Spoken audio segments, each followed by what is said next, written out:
Before we download and run HashLips Art Engine, I need to point out that you may have seen other examples of this tutorial generating an NFT collection that use other tools for this task. But the method and program that I use for this task has two important advantages over the others. One is that I use a completely free and open source tool. Two is that this process is completely offline and you do not need to upload your NFT layers to any site, and it is much stronger in terms of security. I have the NFT that I want to convert into a collection in this Adobe Photoshop file.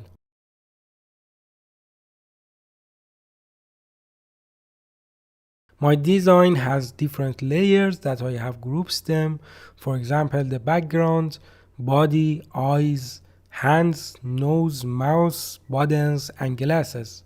Each group has several layers. For example, my backgrounds are in several colors. What I need to do is to export all these layers as PNG files and save them in a folder.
I have them in the layers folder and there are 21 files or layers. If you want to merge and export the layers one by one, it will take a lot of time and you will be confused. Some of your NFTs may be duplicated or you may not produce the maximum number of NFTs that you can produce from your layers. It will also mess up the rarity and you will not be able to calculate it. And it is not a good nor professional thing. Therefore, in this tutorial, I'm going to use the HashLips software. And in order to install HashLips, we must first install NodeJS. The version that I have tested with this program and it works is the version 16 of the NodeJS. I have downloaded it for the Windows operating system. You can also download it from the Node.js website. You just have to search for Node.js 16 download, for example. The version that I am installing is exactly version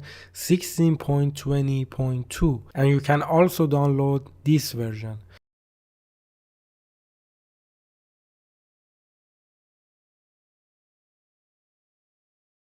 If your operating system is Windows 16.4, just like me, you should download this file. Here is the link.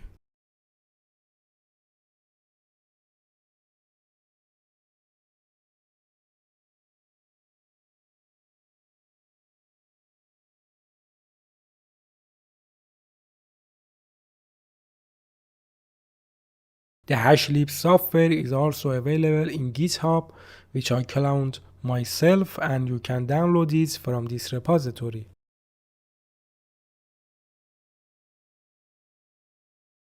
Also, this is the main repository that I cloned from there. You can get it from there. It doesn't actually matter. You can either clone the repository if you have the Git software installed, or you can download it as a zip file.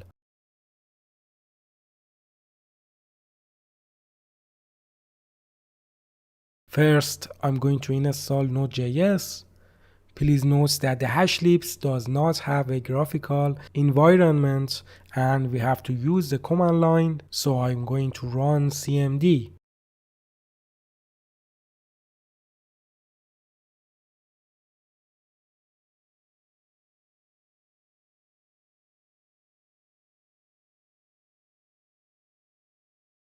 To see if my Node.js is installed correctly, I will run this command and it will show my Node.js version.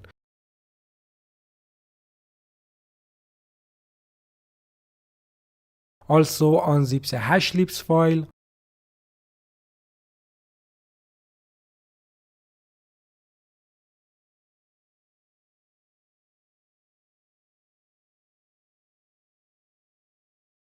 Change the path to the HashLips folder.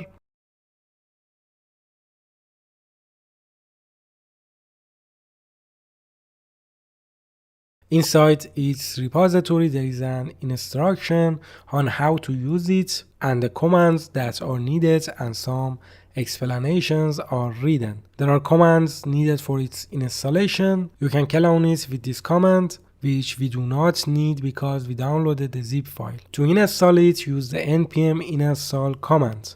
Copy this command and run it by pasting it into cmd and pressing enter.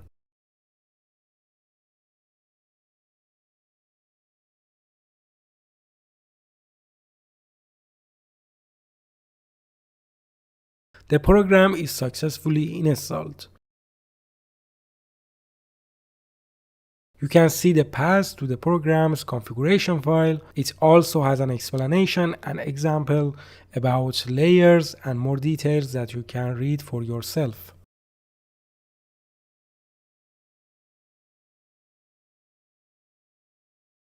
This is also the command that we run the software with.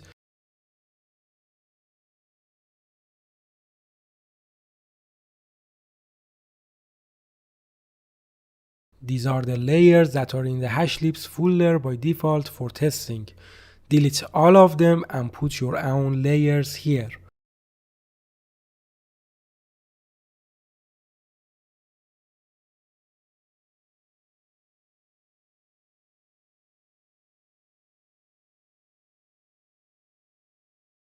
Open the configuration file from the src path. Open the config.js file with your IDE or Notepad or whatever you have. The first things you need to change are obviously the branding. These are placed in the JSON collection file, so I will change them.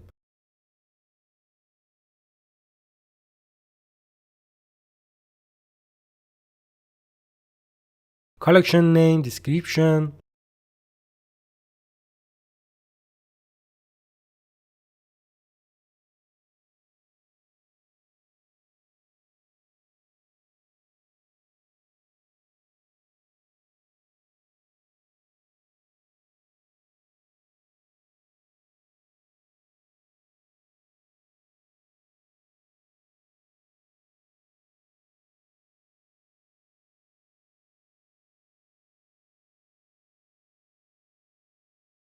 Also, if your files are going to be uploaded manually to IPFS, you can also put the IPFS URI.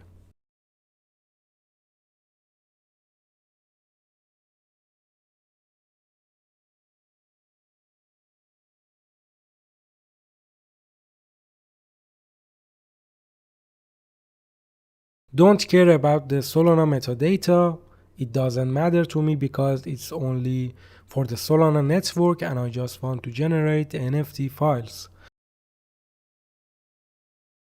This option you see is the loyalty or creator earnings, using which you can get a percentage commission for the sales that happen. Of course, if you want to upload NFTs to the Solana network, this option is useful for you. You can also insert a link and your Solana wallet address.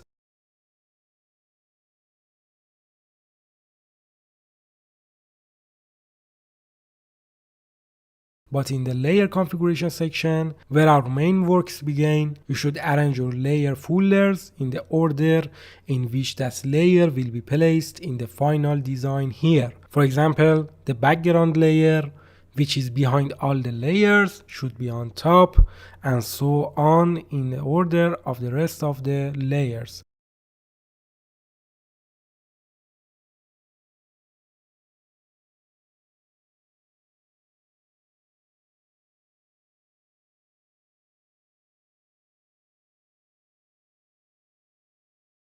For me, the next layer is the body, which is the snowman's body. Next can be buttons that are placed on the body.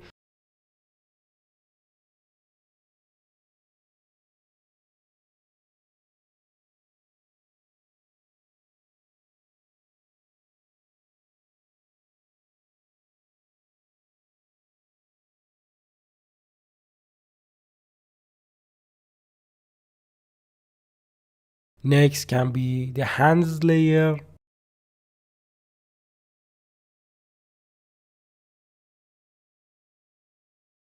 eyes layer, nose and mouth.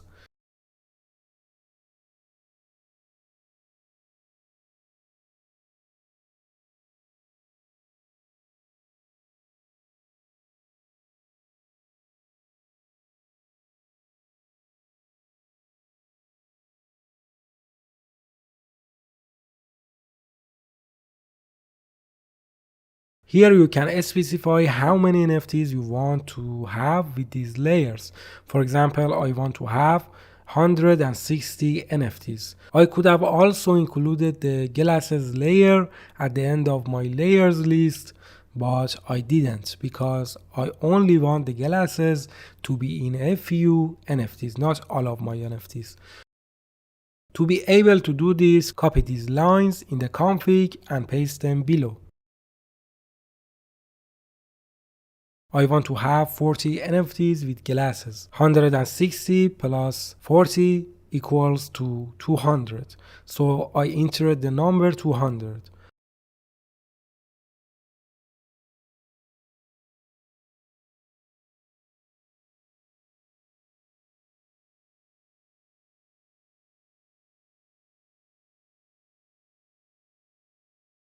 At the bottom of the layers list, I also add the glasses and my layer settings are complete.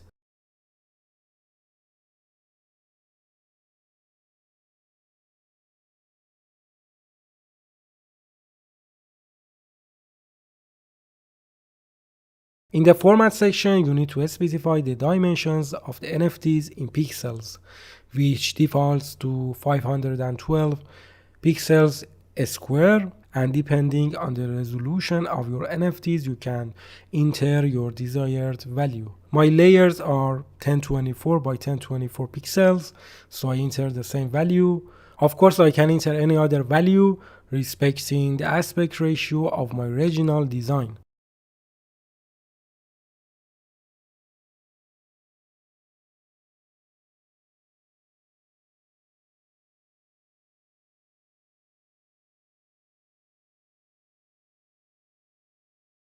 Also set the smoothing option to true. If you want to produce a GIF, you can configure it here. Likewise, other settings.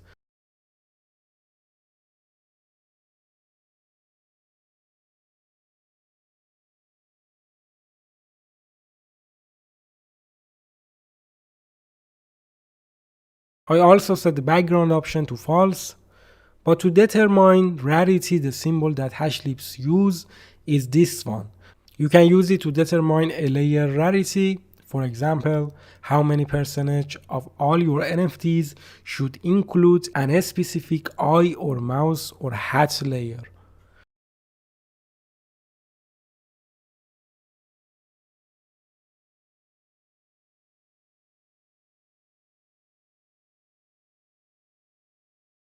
For example, I want a dark blue background in 10% of my NFTs. Enter the value like this.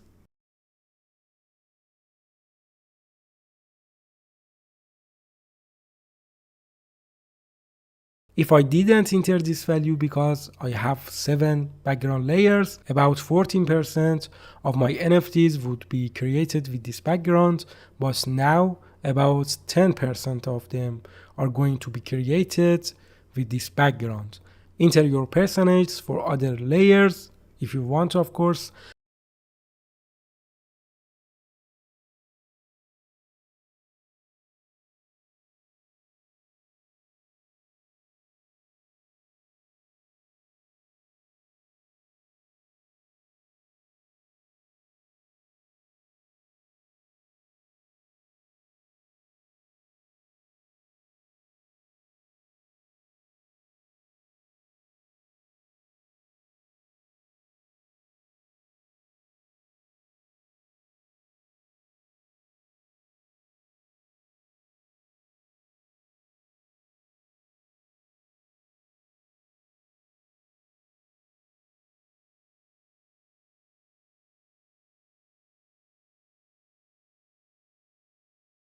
I also want 70% of those 40 NFTs to have these glasses and only 13% of them have other glasses. This is how you determine which NFTs in your collection are the rarest. Usually, the less one layer is used in the entire collection, the rarer the NFTs that have that layer are. My settings are finished. Save the config file by pressing Ctrl S. Let's go to run the tool and generate some NFTs. We should run this command, paste it and press enter, and it starts generating your NFTs. Depending on the number of layers and the quality of the NFTs, you will have to wait a while for the generation to finish.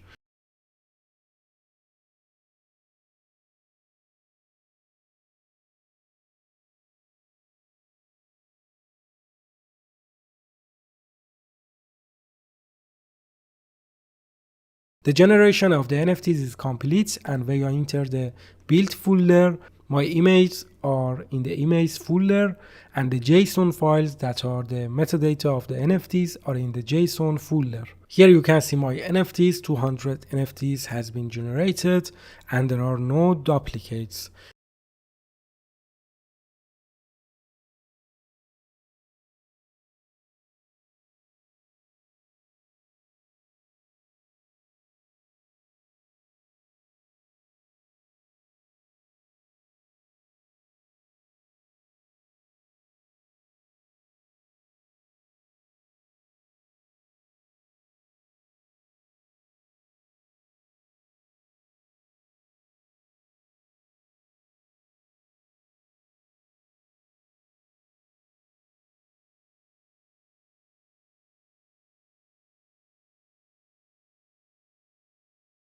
A JSON file has been created for each NFT that contains the traits along with the name, description, and NFT number that you can use when deploying the NFTs. And the marketplace you want to sell the NFTs in is going to obtain the rarity data from this JSON file. Since I did not enter the IPFS link of the NFT, it shows this. You either have to add it before creating it or delete it altogether.